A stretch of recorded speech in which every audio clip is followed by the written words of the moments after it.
Ok. Bom dia a todos. Como eu se falou, eu sou engenheira química de formação, mas na Compesa eu ocupo o cargo de técnico operacional em química e também eu fiz mestrado em tecnologia ambiental. E por conta disso eu passei recentemente no concurso que abriu agora para o Estado e eu vou lecionar a matéria de química para o ensino médio. Quando eu recebi esse convite, eu fiquei muito feliz, porque eu tenho 25 anos de Compesa e eu aprendi na Compesa a amar o meio ambiente, a querer proteger o meio ambiente. E lá eu trabalho na estação de tratamento de Gujaú, no Cabo, e lá a gente trabalha num sistema de revezamento de 24 horas, porque a água precisa chegar na residência das pessoas 24 horas, aí alguns me perguntam, mas não chega água na minha casa toda hora, nem todo dia. A estação funciona 24 horas, só que a parte da manobra, elas fazem as manobras para que vá para cada localidade, para cada bairro. Então, não chega água na casa de todo mundo ao mesmo tempo por conta das redes, que cada rede, cada localidade é abastecido no seu determinado tempo. Mas a estação, que é onde eu trabalho, ela funciona 24 horas. E como é esse funcionamento? Esse funcionamento é através de... Eu sou a responsável pelo plantão, então eu faço análise de 2 em 2 horas para ver se o que a gente está produzindo está dentro dos padrões CONAMA, que é o 357. Então, a gente precisa estar dentro dos padrões, e para que a gente esteja dentro dos padrões, a gente faz as análises e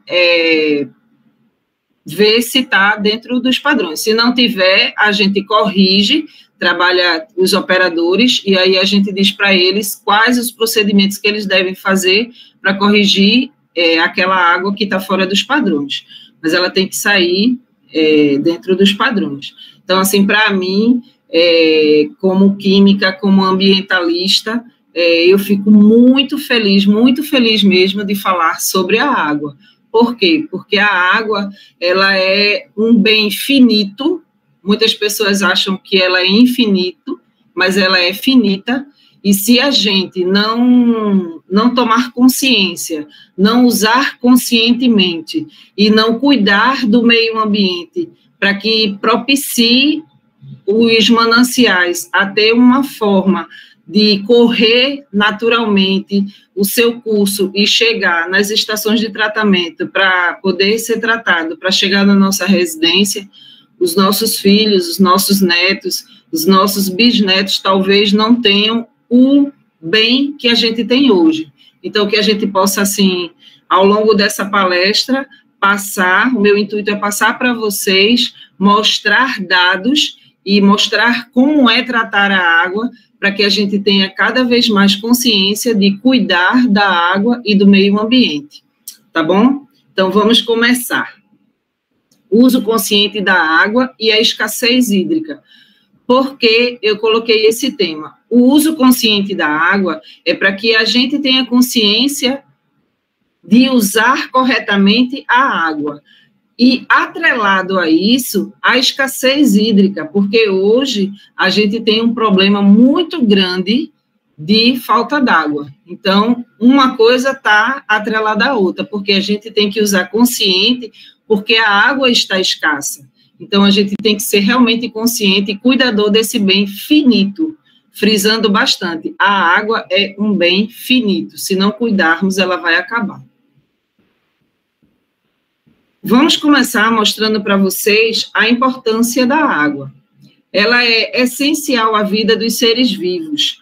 Sua falta provoca a debilidade e a morte dos seres vivos. A gente consegue passar 40 dias, como Jesus, sem comer. Jesus passou 40 dias sem comer e ele não morreu. mas a gente não consegue passar 48 horas sem água. Então, a água, ela é extremamente importante para a gente viver.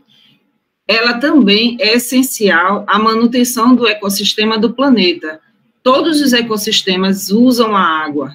Então, para a gente ter tudo funcionando direitinho, a gente precisa da água para que tudo flua nos ecossistemas. E a gente usa a água principalmente para o abastecimento humano, para o industrial, para a irrigação, para a geração de energia elétrica, para a navegação, preservação da flora e da fauna e para a recreação. E o desafio de alimentar o mundo, pois sem água não existe agricultura. A agricultura, ela consome, eu vou mostrar para vocês em outros slides, o que a agricultura consome de água. Então, a gente só come porque a gente tem água. A gente só se veste porque tem água. Mais na frente eu vou mostrar para vocês o quanto de água se consome para fazer essas coisas. Ok? O ciclo da água na natureza. A gente tem esse número 1, que é os oceanos, lagos e rios. É onde a água se encontra. Para a gente, humano, usar. No outro slide eu vou mostrar para vocês como é que faz no planeta. Mas para a gente usar, eu quero que vocês guardem bem essa imagem, porque a água que a gente pode usar, ela está nos rios e lagos. E aí, ela evapora através do sol, condensa, depois chove e volta para a terra infiltrado, vai para os lençóis freáticos que abastecem os rios e lagos. Então, esse é o ciclo da água. Por isso que se a gente usa muito a água, o que acontece? Se a gente usa, ela vai acabar. Como tem essa circulação, ela vai acabar, porque não tem como renovar essa água, não tem de onde renovar. Ela sempre vai ficar circulando e um dia, se a gente não usar corretamente, ela se acaba. E aí nós vemos, todo mundo tem aquela música de Guilherme Arantes, né, que diz Terra, Planeta, Água. Mas aqui eu destrincho bem para vocês entenderem. O planeta Terra, chamado de planeta Água, ele é composto de 97,5% de água salgada. Essa água salgada, ela não é tratável. Não é que ela não é tratável, é muito caro tratar essa água. Fernando de Noronha, tem lá, a ilha Fernando de Noronha, ela tem o tratamento da água salgada. Por quê? Porque como chove, quando chove, a reserva de água que fica lá é insuficiente para abastecer a ilha, até por conta do turismo. Então, chega muita gente na ilha e o consumo de água lá é grande. Então, a água doce que cai lá através das chuvas só tem essa forma, ela é insuficiente para abastecer. Então, a Compesa trata a água do mar. E como é esse tratamento? Através de dessalinizadores. Esses dessalinizadores, eles são compostos de membranas, e essas membranas são caríssimas. Então, é uma água economicamente inviável. Então, por isso que vários países tentam tratar a água, os que têm uma oferta de água menor do que o Brasil, tenta tratar a água do mar, mas fica economicamente inviável tratar essa água. Então, quando se diz terra, planeta, água, é uma água inviável. Então, a gente tem que se ater à parte da água que é própria para a gente, que dá para a gente usar. E qual é esse percentual? Se vocês olharem no quadro, a água doce é 2,5% desses 100%. Aí, vocês podem me perguntar, água doce, 2,5%. Epa, então eu tenho esses 2,5% que eu posso usar. Não. Desses 2,5%, 0,5% aproximadamente está subterrâneo, que é debaixo da terra, inviável também para a gente tirar. Veja que quase 2% é de geleira. Então, de 2,5%, a maior parte dela é geleira. 0,06% está nos rios e lagos, que é esses que estão no olho da gente, a olho nu, os rios Tapacurá, Pirapama, Gujaú, das proximidades aqui do Cabo, né? São esses rios que a gente vê, eles representam 0,06% desse percentual dos 2,5%. E ainda tem a água, que são as nuvens, que está na atmosfera, porque o ar contém água junto. Então, essa água a gente não utiliza. Então, a gente só vai utilizar, só vai conseguir usar esse 0,06% que está disponível para a gente em forma de rios e lagos. E aí eu achei ontem na internet, para vocês visualizarem bem e entender, olha como seria essa distribuição da água, bem típico para a gente, da garrafa PET, do copo e do becker. Uma garrafa de 2 litros seria 100% de água, doce e salgada. Desse montante aqui, um becker de aproximadamente 250 ml seria 27% da água doce. Só que essa água doce, para a gente tirar ela para tratar, que é água doce de fácil acesso, dos rios, lagos e represas, seria só 0,26%. E a água potável, que é a água pronta para a gente utilizar, seria 0,02%. Então, a gente realmente tem que ter consciência que a água é um bem infinito. Se a gente não cuidar, ela vai se acabar. O próximo slide eu mostro como essa distribuição de água no Brasil.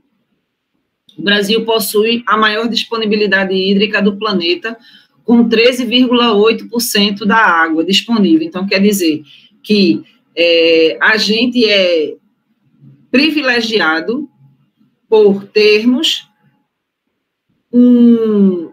uma oferta de rios e lagos na ordem de 13,8% dessa água, desses 2,5% que está disponível de rios e lagos, do 0,06% que diga, 13,8% é da gente.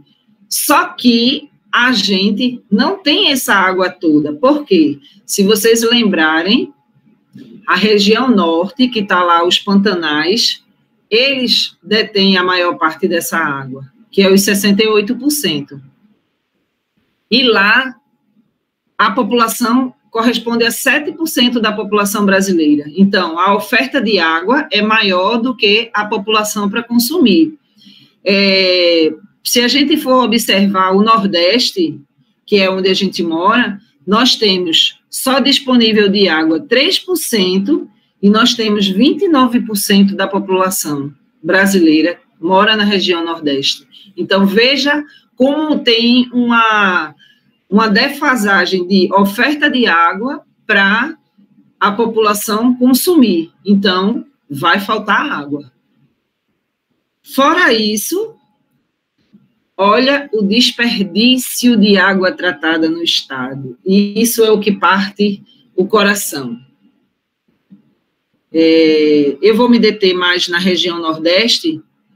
No estado de Pernambuco, nós temos 53,7%. O que quer dizer isso? Quer dizer que, para cada litro de água tratado, disponibilizado para a população, mais de 50% dela é desperdiçada. de várias formas, de vários meios de desperdiçar. E isso faz com que a gente tenha que ter um governo preocupado em minimizar esses desperdícios, mas a gente também, como usuário, como pessoas que usam essa água para uso próprio, a gente também tem que ter consciência de que a gente não pode desperdiçar essa água, porque ela vai faltar. E aí eu trouxe alguns dados para vocês terem noção de como estão as coisas no mundo. A cada minuto, 7 pessoas morrem no planeta por ingerir água insalubre. O que é água insalubre? É uma água que não é própria para consumo humano. Se essa água não é própria para consumo humano, como é que 7 pessoas morrem no planeta bebendo essa água? É porque elas não têm a água potável e precisam beber água, porque a gente precisa de água para sobreviver. Então, elas consomem essa água insalubre, mesmo sabendo que podem morrer. 2,1 bilhões de pessoas não têm água potável em casa, e mais do dobro não dispõem de saneamento seguro. Então, vocês imaginam quantas pessoas não têm água em casa. Todos os anos, 2 milhões de pessoas morrem por conta da ingestão de água insalubre, falta de saneamento básico ou falta de higiene. É muita gente morrendo por causa da água. E 6,2 milhões de brasileiros não têm água potável em casa e 29 milhões não possuem saneamento seguro. Para cada dólar investido em água e saneamento, economiza-se 4,3 dólares em saúde global. Aí vem a parte do governo, né? Por que investir em água? Porque se ele investe em água, as pessoas não adoecem e desafogam os hospitais. Mas é muito difícil isso, por quê? Porque sanear a cidade é diferente de... As pessoas falam da Compesa, mas a CELP, o que é a CELP? A CELP, ela bota um poste, estica 2 fios e chega energia elétrica na casa das pessoas, aquelas comunidades afastadas do interior. Já a água não, tem que cavar, tem que colocar o tubo para poder chegar a água. O governo investe, mas ainda é pouco para a quantidade de pessoas que não tem água dentro de casa. E aí a gente chega na parte da água que a gente não vê. Não sei se dá para vocês verem direitinho, mas vejam que para fazer 1 litro de cerveja se gasta 5 litros e meio de água. Olha para 1 quilo de manteiga, se gasta 18 mil litros de água.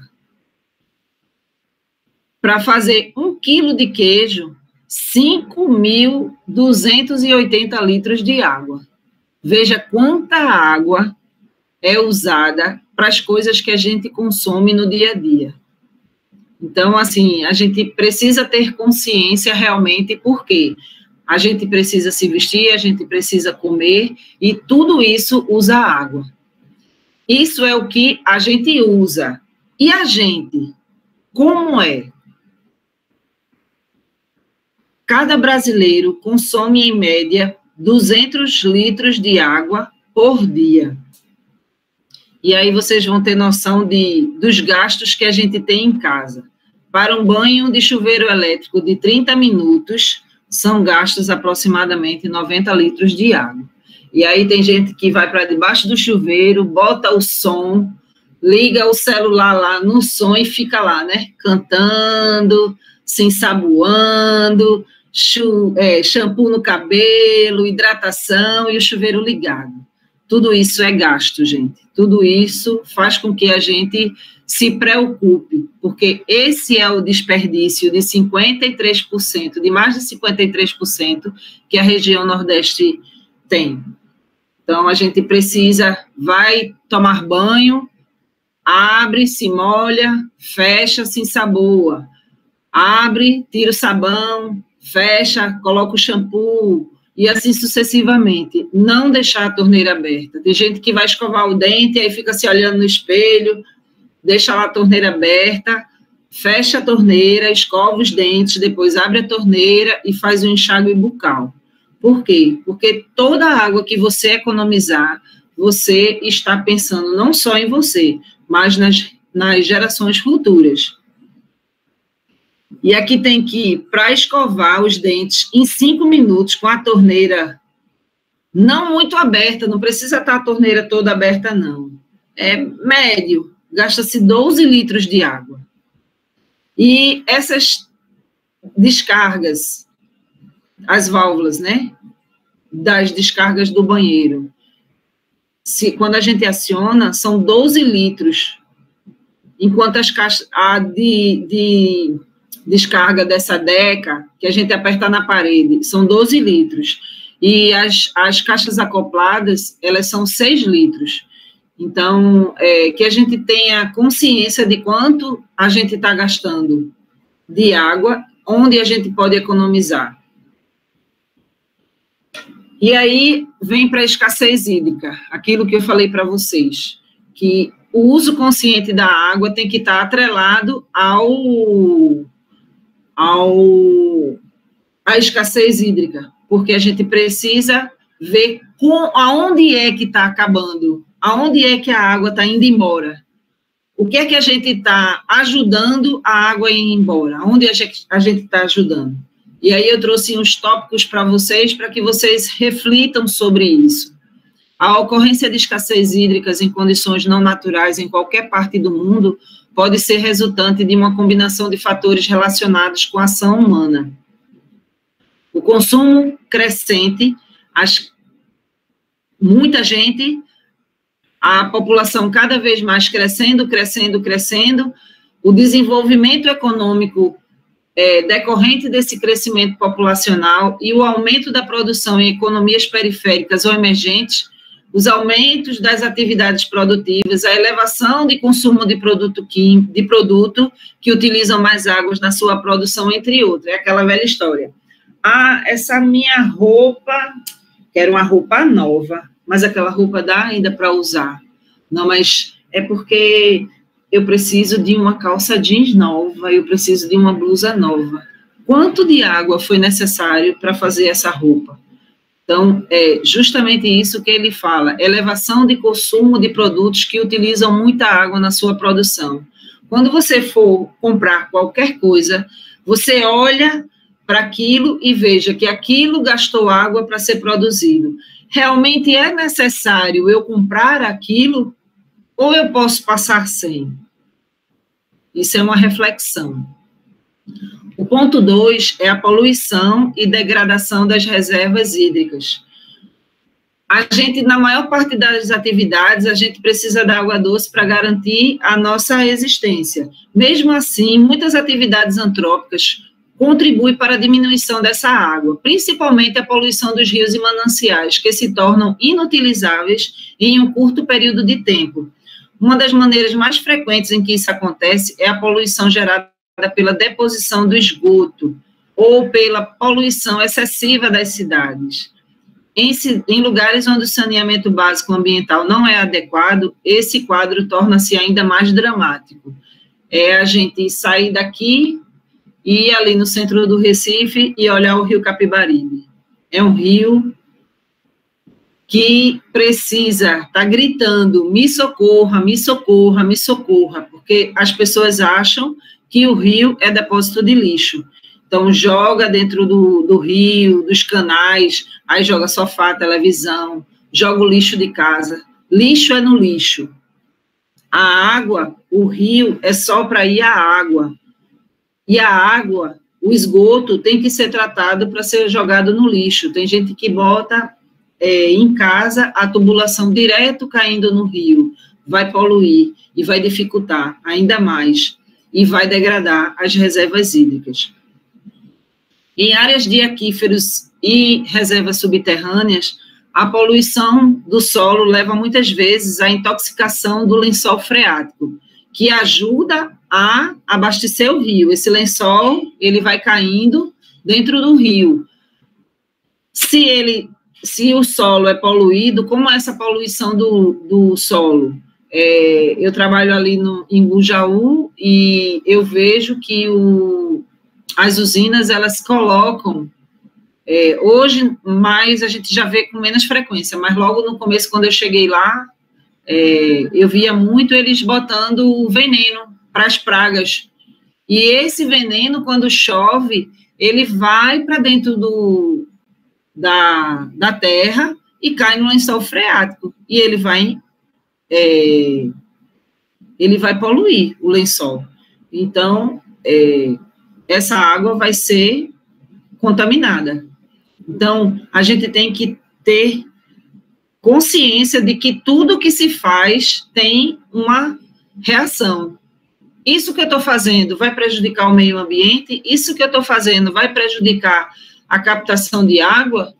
A gente tem que ter consciência. Vocês que estão aí entrando aí para essa vida profissional, estão terminando e vão seguir seus caminhos aí, cada um na sua profissão, que vocês pensem como eu posso ajudar a preservar o meio ambiente, como eu posso ajudar com o meu trabalho a não poluir tanto o meio ambiente. Então, por isso a conservação de algumas reservas hídricas depende também da manutenção dos solos e da sua poluição, o que nos leva ao próximo tópico: a degradação dos recursos naturais. E isso é gritante. A natureza funciona a partir de um equilíbrio. Tudo. O nosso corpo tem que estar em equilíbrio. Tudo na vida é um equilíbrio. Se alguma coisa está desequilibrado, tudo desanda. Então, a natureza, ela grita muito. Por quê? Se algo está em desequilíbrio, ela provoca uma série de efeitos em cadeias. E aí vocês vão ver que isso acontece hoje no nosso dia a dia. Por quê? A poluição ou erosão dos solos afeta as reservas subterrâneas e até mesmo as águas superficiais. Os rios sofrem com a erosão de suas margens, causada pela remoção das suas matas ciliares. O que é uma mata ciliar? A mata ciliar é a vegetação ao redor do rio, que impede justamente a erosão das margens. Eu trabalho em Bujaú, e Bujaú tem uma mata ciliar preservada pelo CPRH. Lá, as pessoas, elas não podem morar na beira do rio.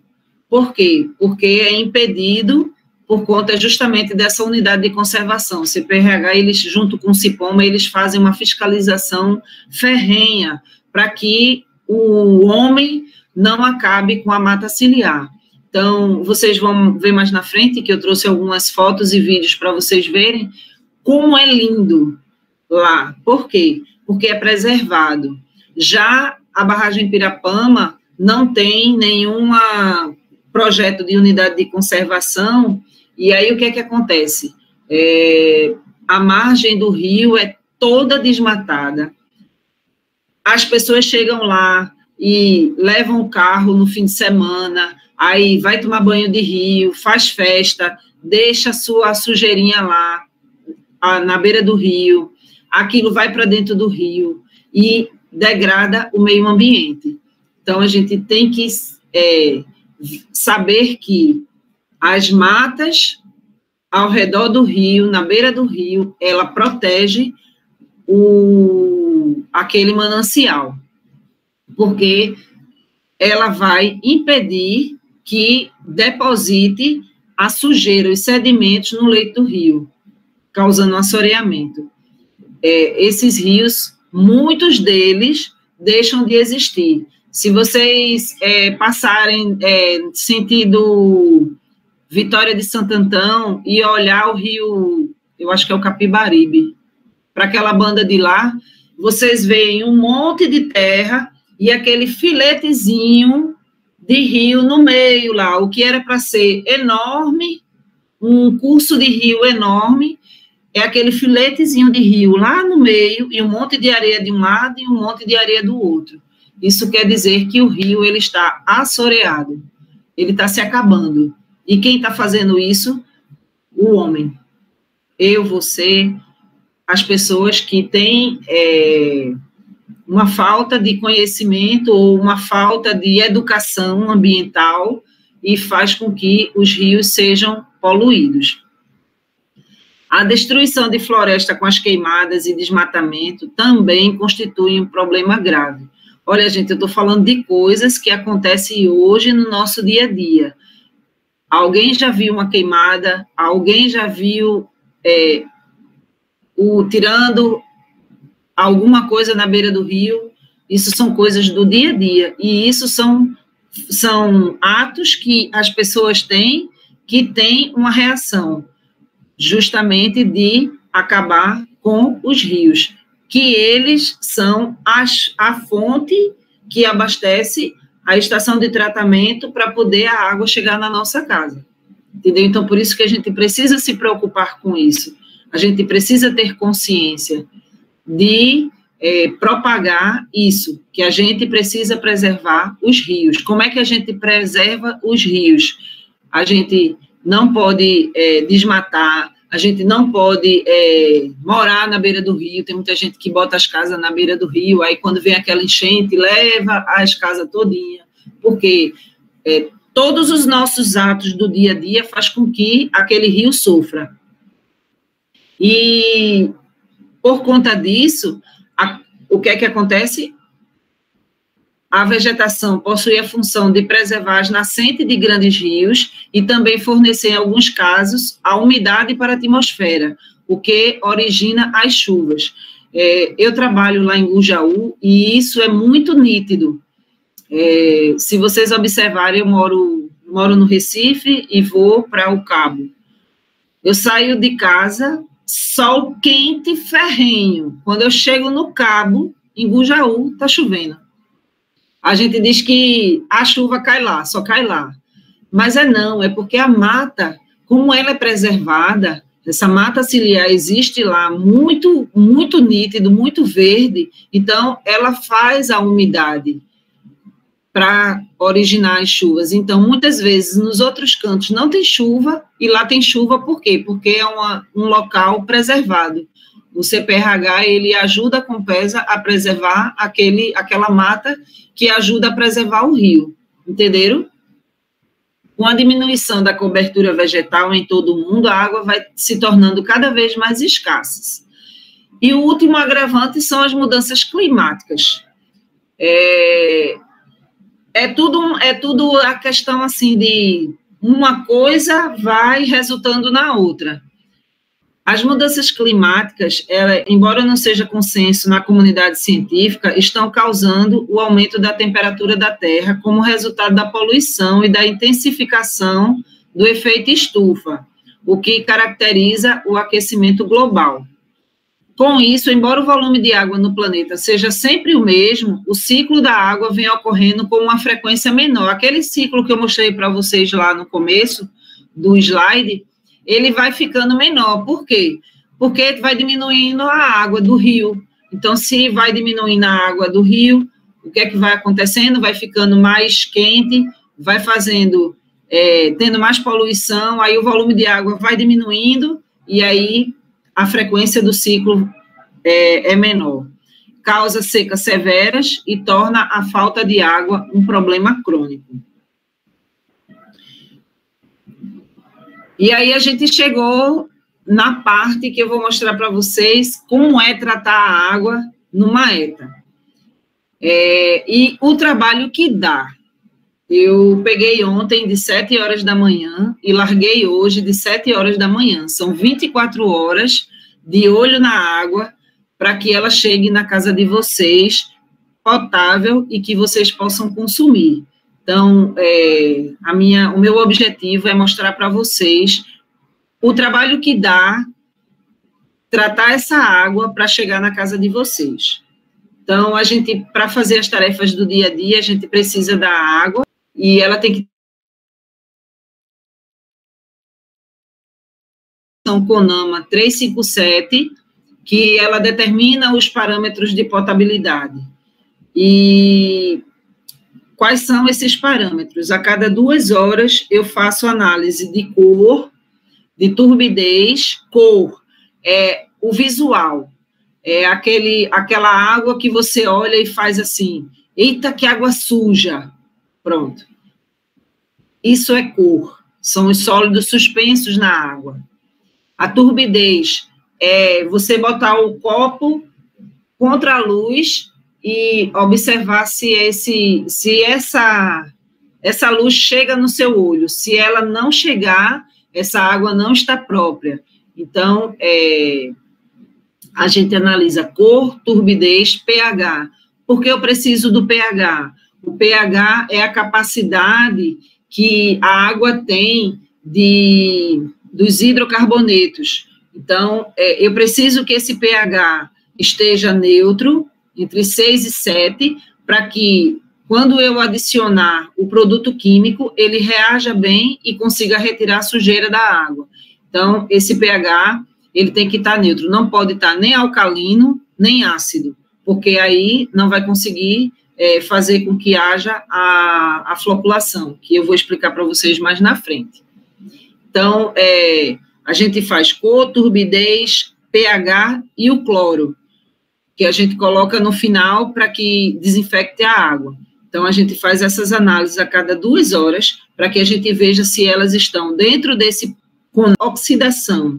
A água que vem dos rios, como elas passam pelas rochas, então, o teor de ferro e manganês é muito alto. E isso, dentro da estação, causa um efeito chamado uma película em cima do filtro e não deixa filtrar a água. Então, a gente precisa retirar esse ferro e esse manganês antes de entrar na estação. Então, a gente usa a pré-cloração. Depois, a gente faz a coagulação, que é justamente a formação a aplicação do produto químico, que no caso da gente é o sulfato de alumínio. Existem vários produtos, mas devido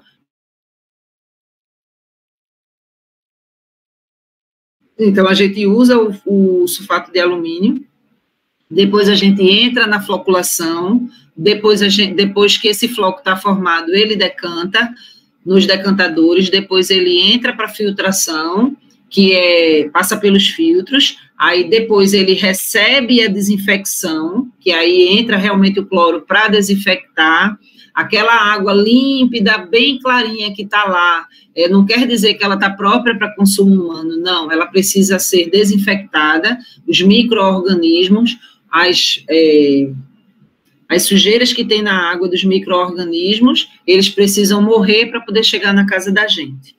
E aí, depois, a gente manda ela para o reservatório, e do reservatório vai para a distribuição. Na estação, eu sou responsável a água chegar até o reservatório. Então, eu tenho que estar ligada, estar sempre atenta para essa água que está chegando no reservatório. Do reservatório para a distribuição, essa água já passa para outra pessoa, que no caso é justamente o pessoal de distribuição. O que acontece muitas vezes é que as pessoas chegam para mim e fazem assim: Ana, a água que chegou na minha casa estava escura, podre, eita, água podre.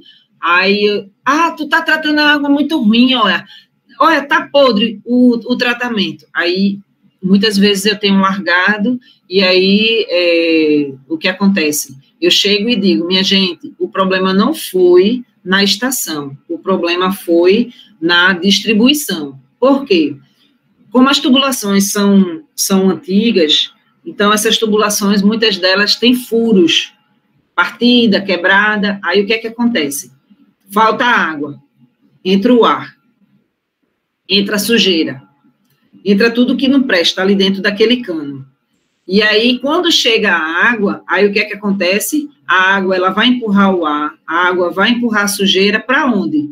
Para a casa da gente, que a gente vai abrir a torneira. Então, muitas vezes as pessoas pensam que a água está suja por causa da estação, e não é.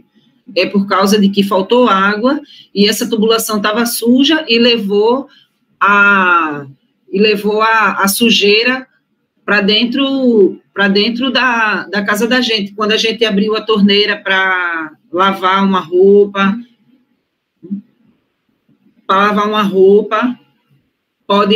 quando a gente abre a torneira para lavar um prato, ou quem tem caixa d'água, aí essa água vai para dentro da caixa d'água e essa sujeira se deposita dentro da caixa, entendeu? Então, que fique bem claro que a estação, 99%, ela produz uma água de qualidade pelo CONAMA 357.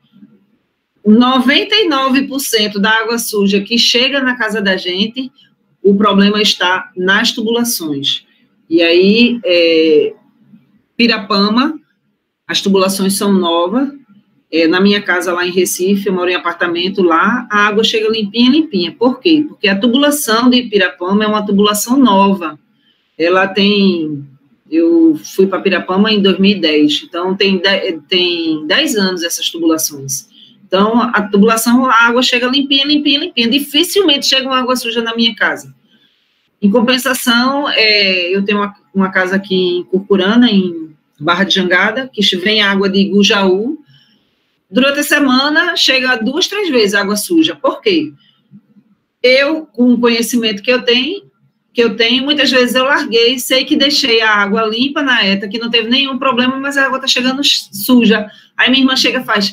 Minha irmã, a água está podre. Aí eu digo, o problema foi que faltou água e chegou e entrou alguma sujeira da rua na tubulação, porque é uma tubulação antiga, velha, de 1900 e bolinha. Não sei nem dizer quantos anos tem essa tubulação de Igujaú.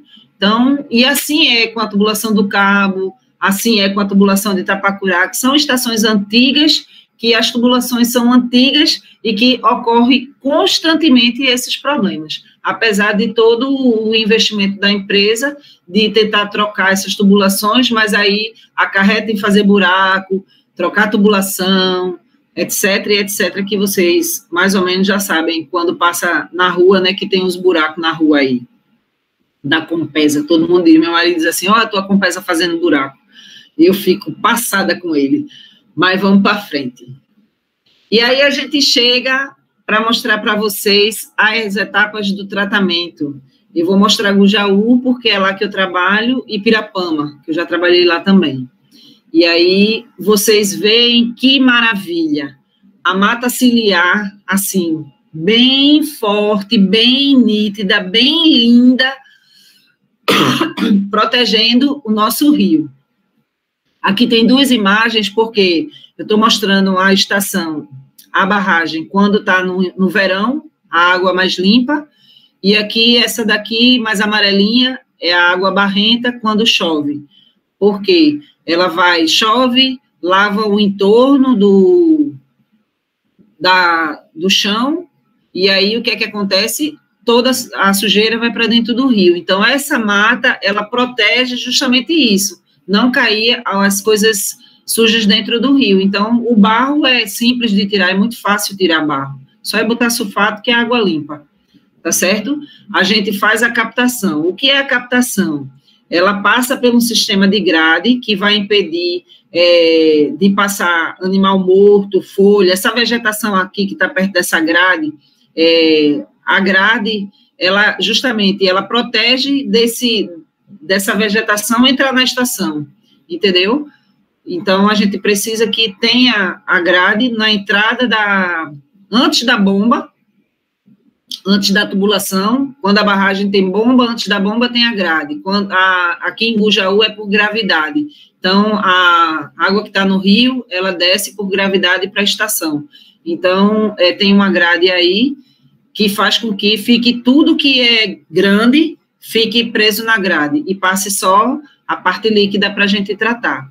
As partículas em suspensão fina, que a gente chama estado coloidal, e tem dimensão reduzida, não se depositam. Aí a gente tem que passar pela caixa de areia.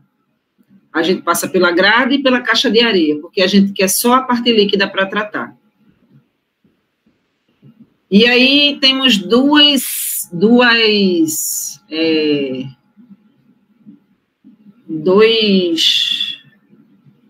extremos. Se vocês olharem aqui a barragem, e aí olha o nível da água nessa primeira foto, aqui é o paredão, olha como está baixo o nível da água. Isso aqui foi o ano passado, na época da estiagem. Tem dia que, quando está no verão mesmo, verão brabo, que não chove muitos meses sem chuva, eu fico desesperada. Eu vou para ir para cima desse paredão e fico lá, pedindo a Deus, Senhor, manda chuva, Senhor, manda chuva. Por quê? Porque se não chove, não vai faltar água, e aí a gente não tem água para tratar e vai faltar água para vocês. Então, vê a altura do paredão aonde a água estava.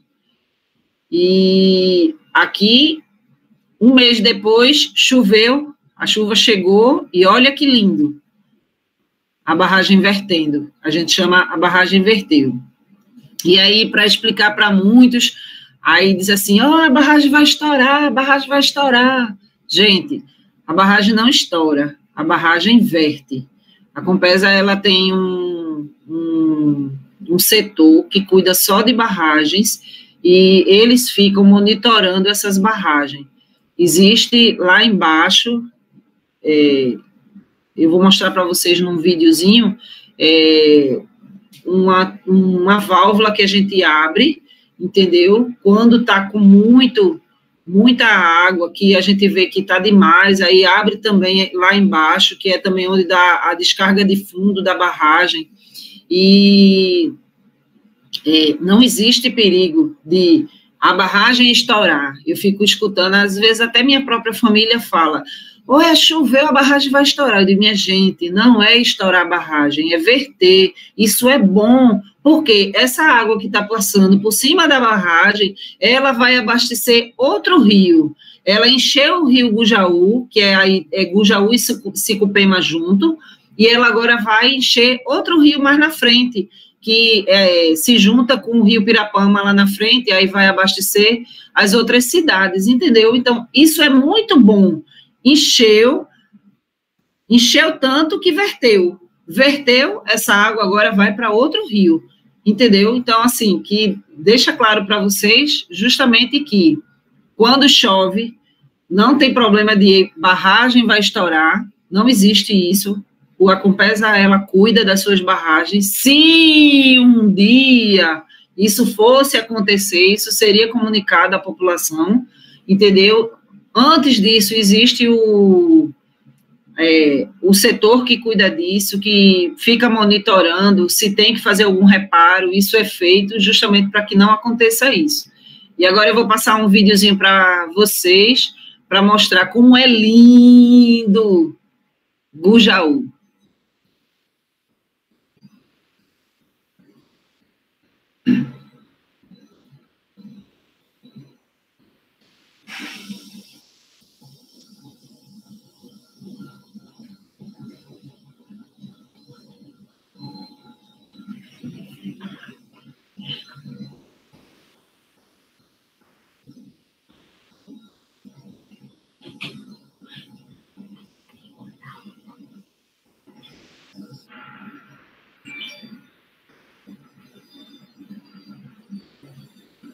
Viram como é lindo essa barragem vertendo? Isso está fazendo umas 3 semanas. Eu cheguei para trabalhar, as últimas chuvas que deu aí bem forte.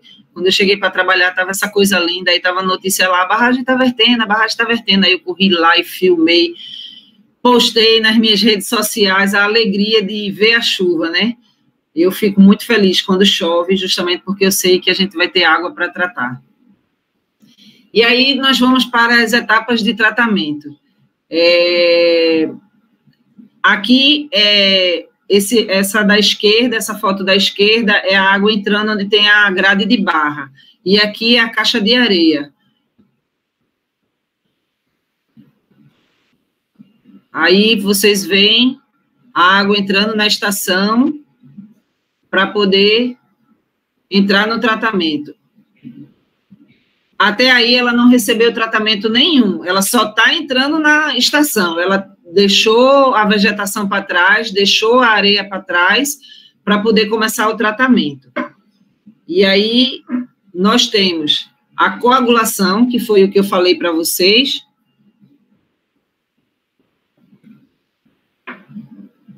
Aqui a aplicação do sulfato de alumínio. Se vocês perceberem aqui no meio, tem uma tubulação que a gente chama de manifold. Ele tem uns furos onde sai o sulfato para aplicar. Aqui a calha passion. Calha passion é um equipamento dentro da estação que faz com que aumente a velocidade da água, porque eu preciso que esse sulfato tenha contato maior com a água para que agregue a sujeira. O objetivo é o sulfato se juntar com a sujeira da água para poder ficar na estação.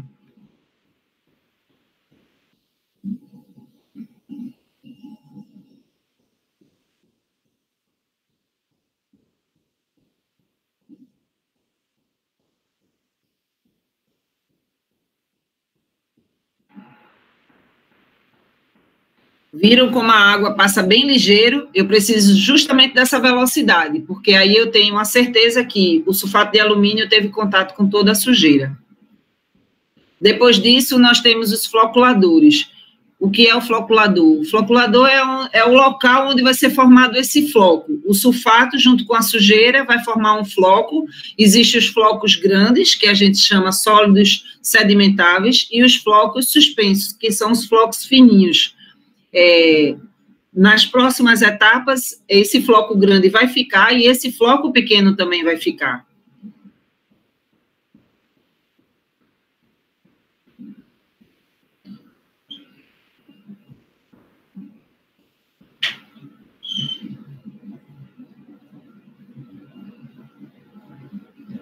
Eu vou passar de novo esse filmezinho. Vocês olhem bem para a água e vocês vão ver esse floco sendo formado. Ele é bem pequenininho, mas é justamente a sujeira agregada ao sulfato de alumínio. É o floco. Vou passar de novo. Olhem bem direitinho.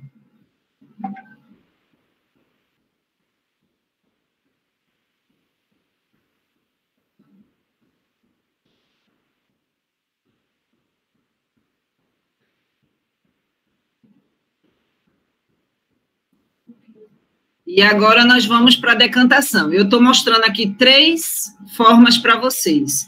Aquele floco que foi formado, ele vem para esse decantador, que é a primeira imagem. E aí, o que é que vai ficar nesse decantador? Vocês podem ver que a água está parada. Ela anda bem devagarzinho mesmo, porque eu não posso ter velocidade aqui, porque se eu tiver velocidade, eu vou quebrar esse floco. E a intenção é que esse floco fique dentro da estação. Então, eu tenho que estar com ela praticamente parada. A olho nu, você acha que a água não está passando, mas ela está passando. E aí, o sólido decantável, sólido sedimentável, tem vários nomes que se dá esse floco mais grosso.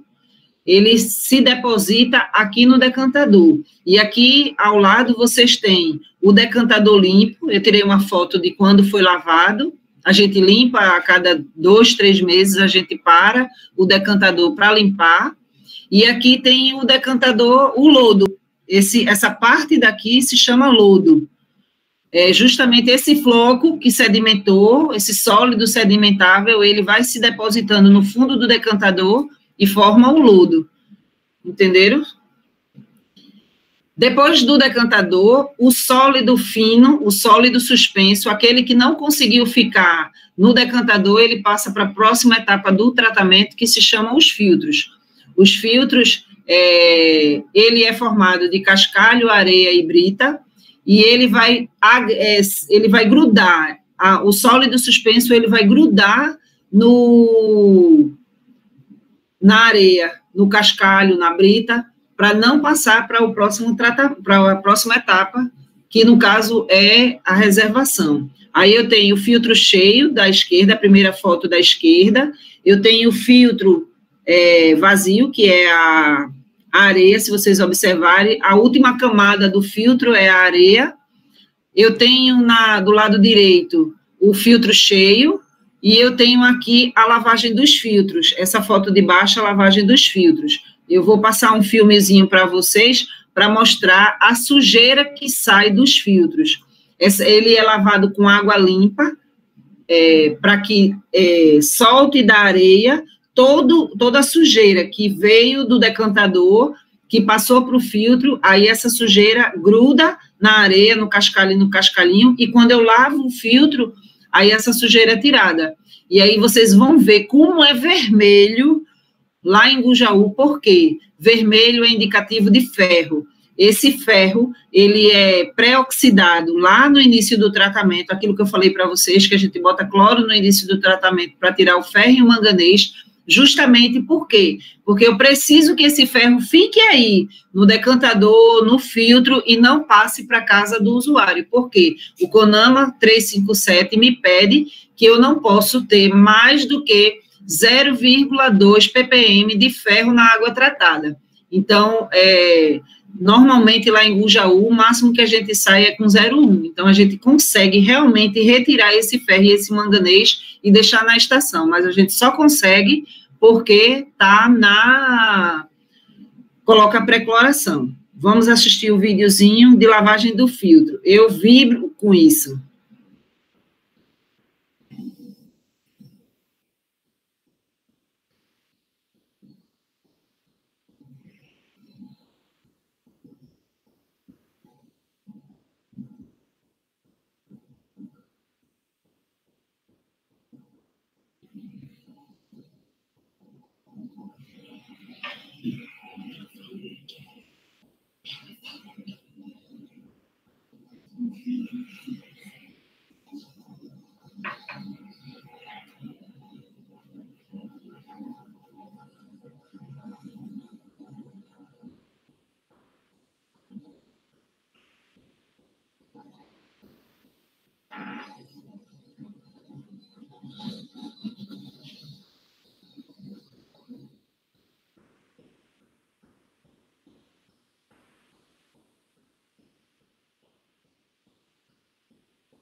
Eu vou acelerar.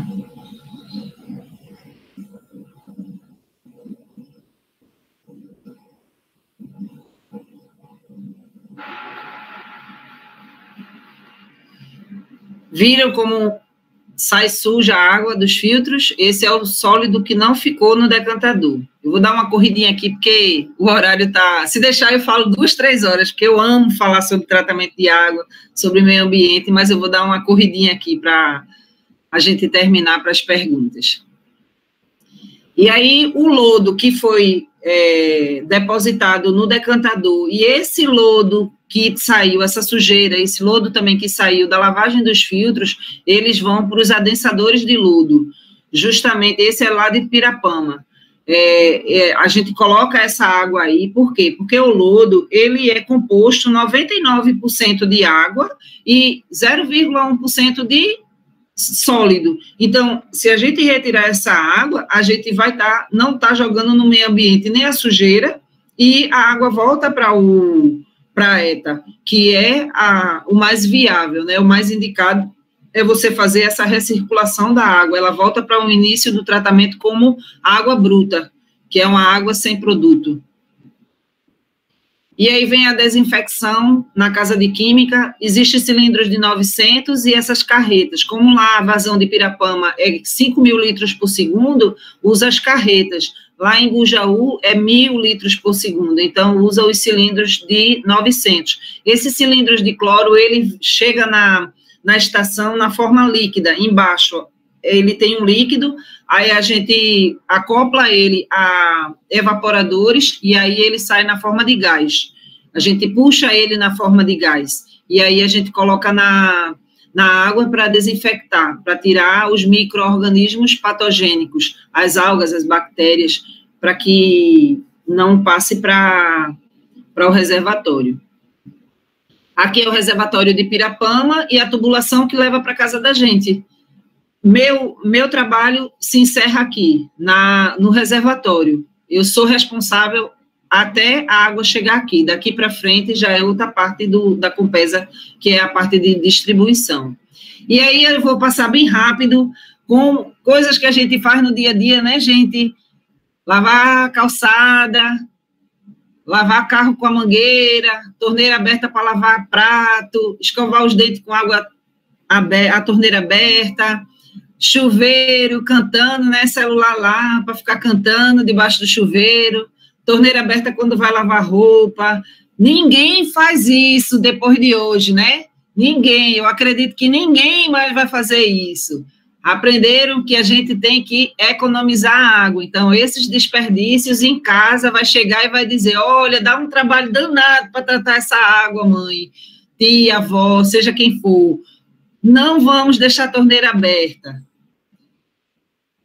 Outra coisa que a gente precisa fazer também, ó, os vazamentos no hidrômetro, na torneira, no chuveiro, na caixa d'água, principalmente em caixa d'água. E a gente também, se a gente gasta muita energia, isso quer dizer que a gente está gastando muito água, porque a água, ela serve para gerar energia também. Então, vamos economizar energia, a gente está economizando água. E aí, eu mostro para vocês a realidade, as doenças que são a cólera, febre tifoide, diarreia, hepatite, leptospirose, e isso aqui, ó, gente, está na internet. As pessoas tomam banho junto da água suja, tomam água suja, entendeu? A limpeza da caixa d'água. A cada 6 meses, gente, vamos cuidar da caixa d'água da gente. Tem que lavar, tem que limpar. Procura na internet, eu não vou ler não por causa da hora que está corrida, mas veja como é que tem que lavar a caixa d'água. Chega em casa e diga, mãe, eu tenho que lavar a caixa d'água a cada 6 meses. Por quê? Essa sujeira que tem na tubulação, que vai para a casa da gente, ela vai para a caixa d'água da gente. E aí, se a gente não lava a caixa d'água, a gente está usando água suja. Então, ó, limpe sua caixa d'água a cada 6 meses, assim você garante a saúde de sua família, certo? A água que faz falta.